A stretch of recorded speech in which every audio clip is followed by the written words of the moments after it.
সবগুলো মিলিয়ে হাতি না শুধু দড়িটা হাতি? জোরে বলেন। আজ আমরা বর্তমানে ওই যে যারা পেরেছি একটা করে ধরেছি আর বলেছি এটাই হাতি। একবার জড়ো করে না, তবলিগ ফুরফুরা থাকবে না, দেওবন্দি বেরেলি থাকবে না, হানফি শাফি থাকবে না, মালিকি হাম্বলি থাকবে না, কাদরিয়া চিশতিয়া হবে না, নকশবন্দিয়া মুজাদ্দিদিয়া হবে না, মুতাজিলা হবে না, খাওয়ারিজ হবে না, দাজ্জালিয়া হবে না।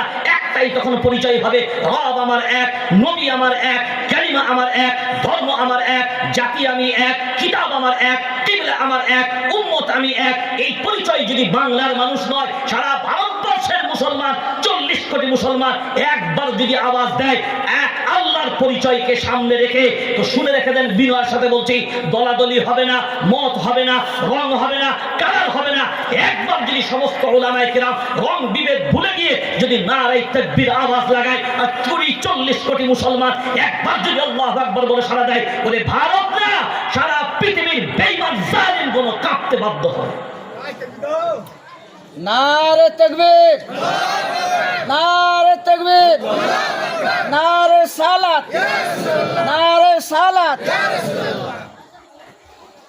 খুব বিনয়ের সাথে বলছি, একটার পর একটা জানো এখন একটা সিস্টেম চালু হয়েছে মসজিদ গুলোর ব্যাপারে। আপনারা শুনেছেন আজমির, খাজা মুঈনুদ্দিন আজমির রহমাতুল্লাহ আলাইহি।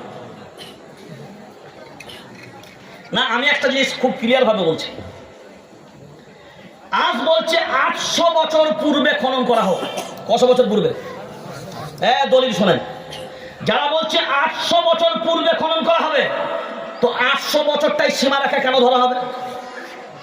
তাহলে একটা কাজ করতে হবে, যখন থেকে মানুষ তৈরি হয়েছে তখনকার খনন করা হবে। কথা বলে না, জোরে বলেন। তাহলে আমি বলছি শোনেন, আমার আপনার সকলের আদি পিতা আবুল বাশার আদম আলাইহিস সালাম। আজকে অনেক মানুষ, অনেক মিডিয়া বলছে ইসলাম নাকি ভারতে নয়, আমাদের অনেক মুসলিম নেতৃত্ব পর্যন্ত স্টেজে ভাষণ দিচ্ছে সব থেকে পুরাতন ধর্ম ইসলাম নয়। হায় রে আফসোস, আদম আলাইহিস সালাম কোন ধর্মের লোক ছিল? গা কথা বলেন, এরা কোন ধর্মের? আরে ইসলাম ধর্মের। কোন ধর্মের? জোরে বলেন। তো আদম আলাইহিস সালাম যদি ইসলাম ধর্মের হয়, তো ভারতবর্ষের জমিনে আদম আসলাম এসেছিল তোর বাপের ছিল? কথা বলে না, কে ছিল? তো আদম আলাইহিস সালাম যদি আসে, তা তুমি তো আদম আসলামকে বাপ বলে মানো না, তুমি তো বাপ বলে মানে কার? ওই দারুই সাহেবের কথা, মিস্টার দারুই সাহেবের বক্তব্য ছিল না, মানুষ তৈরি বাঁদর থেকে। কি থেকে মানুষ তৈরি? আরে জোরে বলে, মানুষ তৈরি বাঁদর থেকে। তো আমি বললাম, দারুই সাহেব যদি মানুষ তৈরি বাঁদর থেকে হয়, তাহলে তো আপনিও তো বাঁদরের বাচ্চা, আপনি তো তার বাইরে নয়। আরে বাচ্চা মানে তো সন্তান। এখন বলেন, ছাগলের পেট থেকে কি বাঁদরের বাচ্চা বেরোয়? কথা বলেন। আপনাদেরকে মুরগির তা দেয় না? দেয় তো। আচ্ছা, মুরগির তায়ের ভিতরে হাঁসের ডিম যদি ভরে দেয়, তো 21 দিন 22 দিন পরে তো ডিম ফেটে বাচ্চা বেরোবে নাকি? বেরোবে তো। এখন বলে হাঁসের ডিমের ভিতর থেকে ওই মুরগির তায়ে তা দেওয়ার পরেও হাঁসের ডিমের ভিতর থেকে মুরগির বাচ্চা বেরোবে না হাঁসের বাচ্চা? ওরে মুরগির তায়ে হাঁসের ডিম দিয়েও যদি মুরগির বাচ্চা বের করা না যায়, তো বাঁদরের ভিতর থেকে মানুষের বাচ্চা কি করে বের করতে পারে?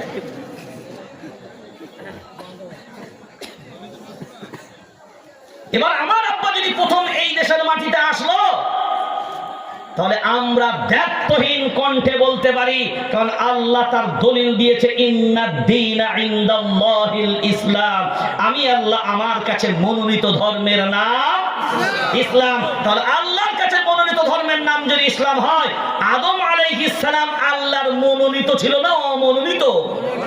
তো মনোনীত যদি হয়, তিনি প্রথম নবী, তো তার ধর্ম ইসলাম ছিল না অন্য কিছু? তো যদি ইসলাম ছিল, তাহলে দ্ব্যর্থহীন কণ্ঠে আওয়াজ তুলো, ভারতবর্ষই হলো ইসলামের জন্মভূমি। ভারতবর্ষ হলো জোরে বলে ইসলামের জন্মভূমি। তাহলে আমার বাপের জন্মভূমিতে দাদাগিরি তোমার, ভিটে আমার বাপের, আর দাদাগিরি কথা বলে, তাই তো হচ্ছে। তাহলে খনন যদি করতে হয়, তাহলে আমার বাপ যখন এসেছিল তখন থেকে খনন শুরু কর, কথা বলে না?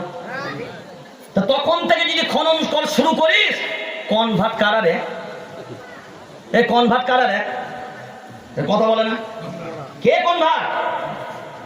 আমার বাপ তো ইসলাম নিয়েছে, তাহলে আমার বাপের সন্তান তো আমরা, কনভার্ট হলো কি করে দেখ?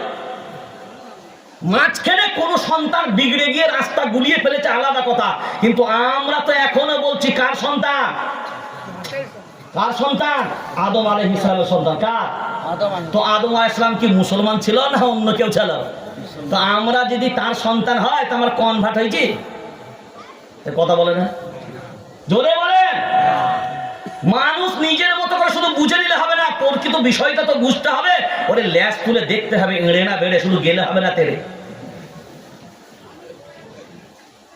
আজ বড় আফসোস নিয়ে বলছি, আজমির নিয়ে মামলা, দেওবন্দ দারুল উলুমের ব্যাপারে মামলা করুন, মসজিদে রশিদিয়ার উপরে মামলা করুন, সম্বল জুম্মা মসজিদ তো যা করেছে একে অন্যের দোষ চাপিয়েছে। আমি একটা কথা শুধু বললাম, 6 জন যুবক যার মায়ের কোল খালি হলো, আজকে যে প্রশাসন বলছো গুলি আমরা চালাইনি, তাহলে গুলি চালালো কারা?